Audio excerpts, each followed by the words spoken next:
Hi, Bother Brigade. Here's what's bothering me today. So, unfortunately, as predicted, the COVID numbers in Ontario are doing all the wrong things.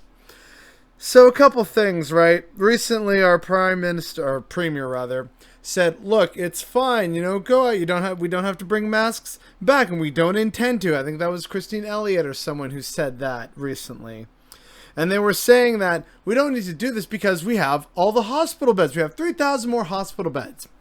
Crucially left out of that is that they don't have the staff to man and care for those beds. So here's the latest numbers that we saw from Ontario.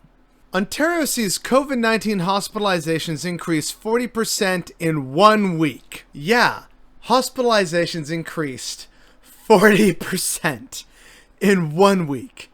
Jesus fucking Christ. I can't stress enough how terrible that is. And how these absolute bastards should be held to account for just mass infecting the people they're supposed to represent and ostensibly care for.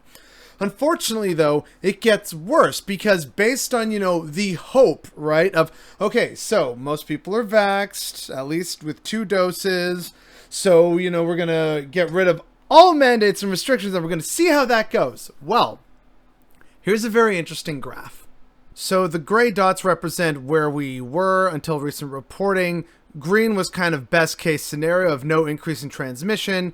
The yellow was moderate increase in transmission, and the gray in between those is, possible scenarios that could happen. Those 2 little red dots, though, are the approximate plotting of actual reported numbers.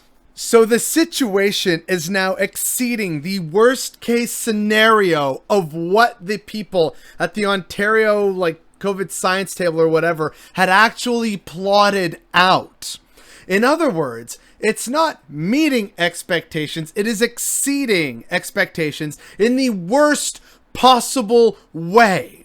And unfortunately, pediatric hospitalizations are also up. So all the people talking about, we're caring about children and children's mental health.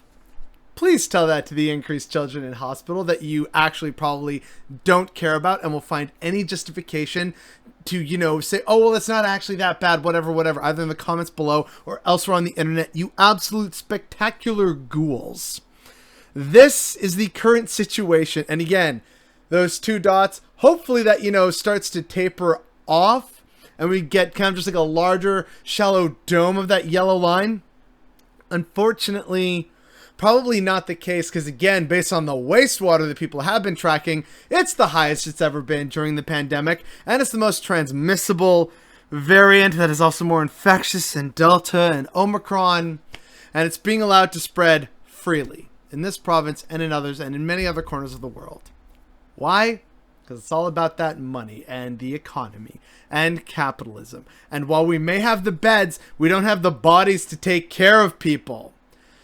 So it's going to be very interesting when in a little while we're going to see pictures of people in hospital, either stressed out healthcare workers pushed absolutely to the breaking point, and gurneys probably in hallways with no one to attend to them. And people becoming very sick and dying or recovering and sharing their horror stories with the media. And the media is going to sit there and say, wow, how could this happen? Y'all are just as fucking complicit as these absolute bastards in charge.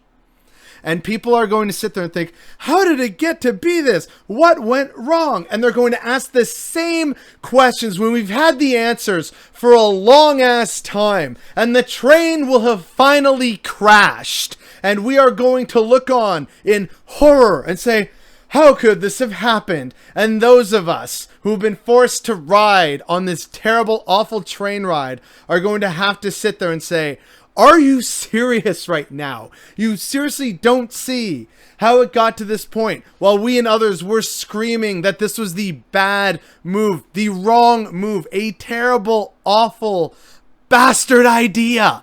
And yet they're going to sit there feigning ignorance, and lots of other people who are too busy in their lives to do any amount of actual research are going to take that at face fucking value.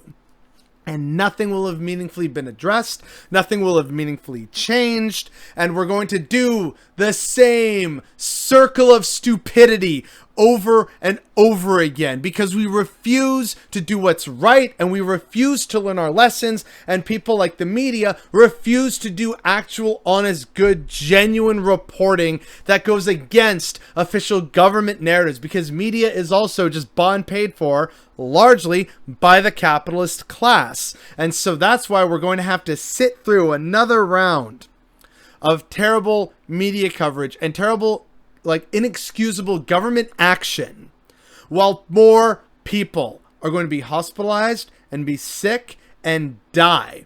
And if they don't die, they're going to get long COVID. I think the rate for adults is still about 1 in 3 develop long COVID. And for children, it's a 25% chance. So, 1 in 4 kids getting long COVID. Good job, everyone. Absolutely spectacular stuff here. I eagerly await everyone's very predictable reactions in the months to come as the media and everyone say, we didn't see this coming. How did it get this bad? Oh, geez, what could we have done differently? We all know the answer. You just didn't want to do it because of greed, and it was just too hard, right? And that's the problem about all this. People are understandably frustrated and tired and exhausted by this pandemic, but it doesn't give a shit how tired we are. How we get over this is with things like masking, vaccinations, ventilating places, and providing air filtration. Stuff the government said they were going to do, but didn't do for a full goddamn year. And they still aren't really doing it. And they're still sending kids back to class and not taking basic precautionary measures. And more people are going to get sick. More people are going to develop long COVID, including children. And more people are going to die. And it all could have been prevented. It all could have been mitigated. We could be actively working right now towards an actual solution that gets all of us out of this, whether we believe in vaccination or not. And they steadfastly refuse to do so, which ultimately begs the question why. And unfortunately, it's not because of some deep state conspiracy. It all goes back to whatever video I made like possibly a year ago at this point. The sum totality of humanity was weighed against the artificial construct of money. And as we are seeing, money has definitely won. And that's what's bothering me today.